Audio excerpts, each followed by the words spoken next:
En esta ocasión voy a explicar cómo se puede construir tablas de frecuencias para datos agrupados y sus gráficos. Para empezar, una tabla de frecuencias de datos agrupados tiene este aspecto como el que estamos viendo aquí. En el caso de las frecuencias con datos agrupados se utiliza cuando tenemos una gran cantidad de números y esos datos numéricos otra vez son muy variados. Entonces se elaboran tablas parecidas a esta, como la que yo les estoy mostrando aquí en pantalla, en donde ven que los datos están agrupados. Por ejemplo, acá dice intervalo de clases, se llaman estos, son los intervalos de 150, 153, 153 a 156, etc. Son llamados intervalos o clases. Luego viene algo que se llama marca de clase, que es el representante de cada una de estas clases. Y posteriormente se trabaja con las frecuencias que ya habíamos hablado en los datos no agrupados. Frecuencia absoluta, acumulada, porcentual y porcentual acumulada. Ahora veamos cuáles son los pasos que se deben tener en cuenta a la hora de hacer una distribución de tablas de frecuencias de datos agrupados. Lo primero que se tiene que hacer para construir la tabla es ordenar los datos de menor a mayor.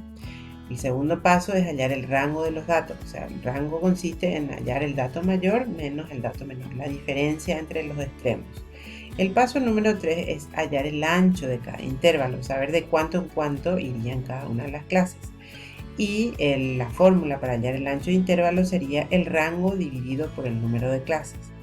Por supuesto que uno de antemano debe saber cuál es el número de clases que va a tener la tabla. Y el número 4 es formar estas clases o intervalos de acuerdo al ancho obtenido, iniciando con el dato menor. Entonces veamos un ejemplo. Dice: los siguientes datos corresponden a la cantidad de años de servicio de un grupo de empleados. Estos son los números que están aquí, que corresponden a esos datos. Y me pide que construya una tabla de frecuencias con 5 clases. De hecho, aquí ya me está diciendo cuál es la cantidad de clases que voy a tener. Tenemos 30 números. Si empezamos a contar, estos son 30 números, yo ya los ordené previamente y vemos que los extremos son el 1 y el 20. El dato mayor es el 20 y el dato menor es el 1. Entonces, el rango sería la diferencia entre estos dos extremos, que da 19, y el ancho de clase sería dividir el número 19, que es el rango, por el número de clases que ya me indica el problema. El problema me dice que tiene que haber 5 clases, por lo tanto dividiendo 19 con 5 me da 3,8 y yo lo aproximé a un número entero, porque siempre el ancho de clase debe ser un número entero, no un número decimal, y lo aproximamos al entero más próximo, ¿sí? Entonces aquí pongo la letra C. ¿Por qué pongo la letra C? Porque C es el símbolo que vamos a utilizar para representar al ancho de clase. Bien, y la letra N es la que se utiliza para representar al número total de datos. Y luego aparece este término, la marca de clase, que ya les había hablado al inicio, que es el valor medio de cada clase y se halla promediando el límite superior y el límite inferior de cada clase. ¿Sí? Se representa con la X sub I.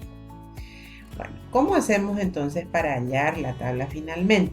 Con estos datos del problema dijimos que el ancho de clase tiene que ser 4 y que la marca de clase va a ser límite superior más límite inferior dividido 2. Esta es la tabla resultante. Fíjense, el primer dato es el 1. Entonces, como 4 es el ancho de clase, vamos avanzando en 4 unidades. Entonces, el primer intervalo sería, o la primera clase sería de 1 al 5. Luego del 5 al 9, del 9 al 13, del 13 al 17 y 17 al 21. ¿Por qué hay unos corchetes y unos paréntesis acá? Porque esto termina en 5 e inicia en 5. ¿Cómo sé en qué grupo va el 5? Bueno, el primer grupo dice del 1 al 5 y hay un corchete y un paréntesis que indica que esto es un intervalo semicerrado o semiabierto. En matemática, cuando se utiliza un corchete en un intervalo, se está indicando que este número está incluido en este intervalo. Y cuando se utiliza un paréntesis en el extremo, quiere decir que este número no está incluido. Entonces, los números que yo tengo aquí, que debo tener en cuenta en el primer intervalo, son los números que van desde el 1 hasta menos de 5. O sea, yo debo contar 1, 2, 3, 4, 5, 6, 7, 8, 9, 10, hasta aquí, hasta los números que van del 1 hasta el 4, que son 10 números. Por lo tanto, la frecuencia que yo coloqué aquí es 10. Y para los siguientes intervalos se considera el mismo criterio. Entonces, Todos estos números que ustedes están viendo acá al inicio, ¿sí?, serían los límites inferiores. Y los extremos serían los límites superiores, ¿sí? Y esto que vemos acá que dice marca de clase es el punto medio de cada una de estas clases o intervalos. ¿Cómo salió este 3? Este 3 sale de sumar el límite inferior más el límite superior, que en este caso sería 1 más 5 da 6 y 6 dividido 2 da 3. Y así sucesivamente se obtienen las demás marcas de clase. Un dato importante a tener en cuenta. Fíjense que las marcas de clase son 3, 7, 11, 15 y 19.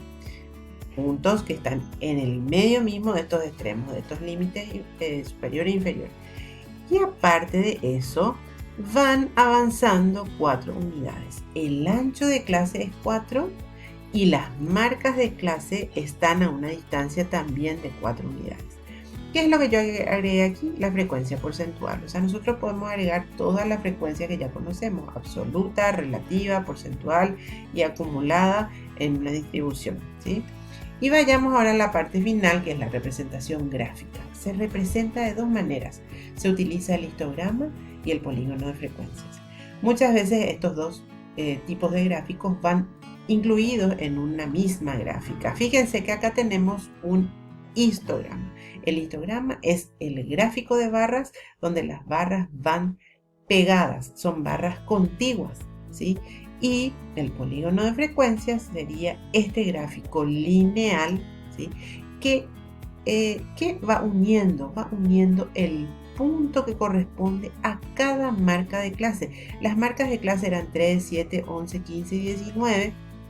Corresponden a estos puntos en donde las líneas van unidas. ¿Y por qué se le llama polígono de frecuencias? Porque esta es una línea que se debe cerrar con el eje horizontal, formando así un polígono cerrado, ¿sí?